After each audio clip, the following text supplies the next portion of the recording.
ప్రకటనల కోసం ఈ నెంబర్కి సంప్రదించండి.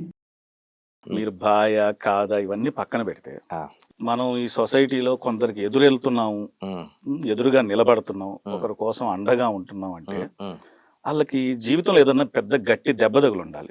ఎందుకంటే ఓ సొసైటీ మీద కానీ ఒక వ్యవస్థ మీద కానీ కోపం వచ్చిన తర్వాత ఇక్కడ ఏం జరగదు, ఇది జరగదు అన్నప్పుడు ముళ్ళును ముళ్ళుతో తీయాలి, ఇలాంటి స్వభావం వస్తుంది. అసలు మిమ్మల్ని ఆ మార్చిన సంఘటన ఏంది బాయ్? అన్న చాలా దెబ్బలు తిన్నా నేను. 15 సంవత్సరాల నుంచి ఒక్కరి సపోర్ట్ లేకుండా, ఒకరికి ఆశించకుండా నా దారిలో నేను బతుకుతున్నా.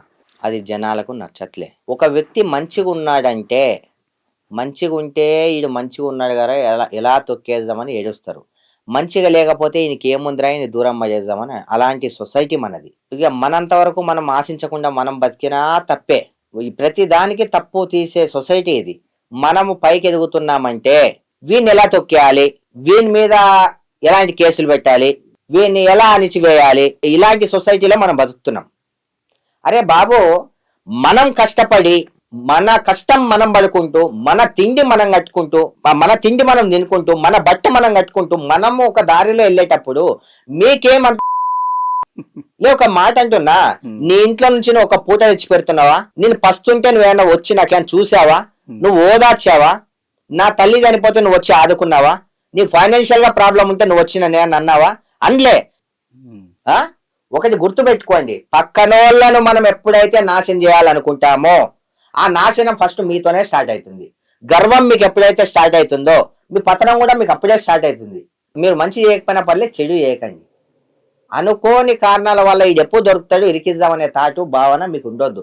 ఫస్ట్ మీరే ఇరుక్కుంటారు. వాడిని సంపుదామనే ఆలోచన మీకు రాదు, ఫస్ట్ మీరే వేస్తారు. దుర్బుద్ధితో ఎవరైతే ఆలోచిస్తారో వాళ్ళు దుర్బుద్ధికే గురవుతారు. కత్తిని పట్టిన వాడు కత్తికే పోతాడు అన్నట్టు దుర్బుద్ధితో ఈ సమాజం మంచిగా కూడుకుపోయిందన్న. ఇప్పుడు మీరు అన్నారు కదా బాయ్, రాజేంద్ర బాయ్ తొక్కలో బాయ్, ఎవరి బాయ్ ఎవరికి బాయ్. అరే నేను ఎవరనమన్నారా? వేరే నా నుంచి లబ్ధి పొందిన వాళ్ళు నన్ను బాయ్ అంటారు, నీకేం వస్తుంది బే? ఇంకో విషయం, నా ముక్కుసూటి తత్వం ఎవరికి నచ్చదు. అలా అని చెప్పి కొంతమంది నా ఫ్రెండ్స్ కూడా నా నుంచి దూరం వెళ్ళిపోయారు. ముక్కుసూటిగా మాట్లాడితే అంటే వాళ్ళకి ఎక్కడ చెడ్డ పేరు వస్తుందా అని. అదే వాళ్ళు అట్లా ఫీల్ అయిపోతున్నారు. వాళ్ళు అలా ఫీల్ అయిపోతున్నారు. నా ప్రాణం పోయినా సరే తప్పును తప్పని చెప్తా, నేను పోయి నిలబడతా, నేను ముక్కుసూటిగా మాట్లాడతా. అందులో నా ప్రాణాలు పోయినా కూడా నేను కాను. అది చాలా మందికి నచ్చదు. మన మంచిది ఎవరు తీసుకోరు. వాని చెడు, వాని ఎప్పుడు ఏది దొరుకుతుందా, వాని వీక్నెస్ ఏది దొరుకుతుందా, వాని లూ పాయింట్ ఏది దొరుకుతుందా, ఎవరో ఎందుకు. ఇప్పుడు జానీ మాస్టర్ గారు ఉన్నారు, ఎప్పుడో సంఘటన, అది ఎప్పుడో జరిగింది, ఇష్టపూర్వకంగా జరిగింది. ఒక వ్యక్తి అంతర్జాతీయ అవార్డు పొంది ఇంత మంచి కొరియోగ్రాఫర్స్ లో టాప్ కొరియోగ్రాఫర్ అయిపోయి అంత మంచిగా అంతా ఉండి అండ్ జనసేన పార్టీ తరఫున ఇంత పోరాడి చాలా దగ్గర అయిపోయి పవన్ అన్నకి ఓర్వలేని చేతలు ఇవన్నీ. దాన్ని లాగి ఇంతతో పోయేదాన్ని ఇంత పెద్దగా చేస్తున్నారు వెనక చాలా మంది ఒక రాజకీయవేత్తలు, సినీ ఫీల్డ్ వాళ్ళు. ఎందుకురా నాయన, అవసరం ఉంది 4 రోజుల జీవితం. నేను రాత్రి చూసా ఒక వ్యక్తిని అన్నా, ఇప్పుడు చచ్చిపోయింది ఆయన. ఎవ్వరు శాశ్వతం కాదు. వేదాంతం ఇంత బాగా చెప్తున్నావు కదా. చాలా దెబ్బలు తిన్నా అన్న నేను, చాలా దెబ్బలు తిన్నా. ఆకలికి అలమటించిన రోజులు చూసిన, కోట్ల కట్టలు చేతిలో పెట్టుకొని రోజులు చూసిన, బంగారాన్ని ఇంతింత యూజ్ చేసిన రోజులు చూసిన, పెద్ద పెద్ద కార్ 3, 4, 5, 6 క్యాన్వేలో వెళ్ళిన కార్లను చూసిన. అంత మంచిగా ఉన్న నేను మధ్యలో కొన్ని కారణాల వల్ల నేను ఫైనాన్షియల్ గా లోపలికి వెళ్ళిపోతే, నా దగ్గర అన్ని ఉన్నప్పుడు సూర్య బాయ్ అని ప్రతి నా వచ్చేటోళ్ళే. నేను 0 అయిపోయేసరికి ఒకప్పుడు ఎవ్వడో రాలే. ఎవడో ఎందుకు, అమ్మ తమ్ముళ్ళు కావచ్చు, నా కొడుకులు, మా అమ్మ తమ్ముళ్ళు కావచ్చు, మా నాన్న తాలూకా కావచ్చు, మా అమ్మ చెల్లెలు కావచ్చు, మా ఇరుగు పొరుగు నా కొడుకులు కావచ్చు. ఎవ్వరు కూడా అరే వాని దగ్గరికి వెళ్తే ఏమన్నా అడుగుతాడేమో, వానికి రూపాయి ఖర్చు పెట్టాల్సి వస్తుందేమో.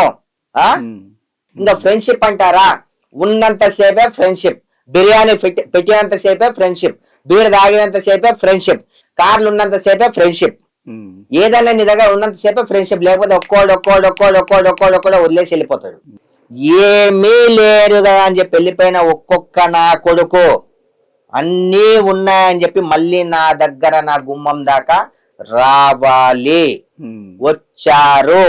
వచ్చేలాగా చేశాను. ఉమ్. ఒక్కటి గుర్తుపెట్టుకోండి, ఎప్పుడు ఎవరిని తక్కువ అంచనా వేయకూడదు. ఎప్పుడు ఈ ఓల్డ్ సిటీ సూర్యాబాయ్ ఒక్కటేలాగానే ఉంటాడు.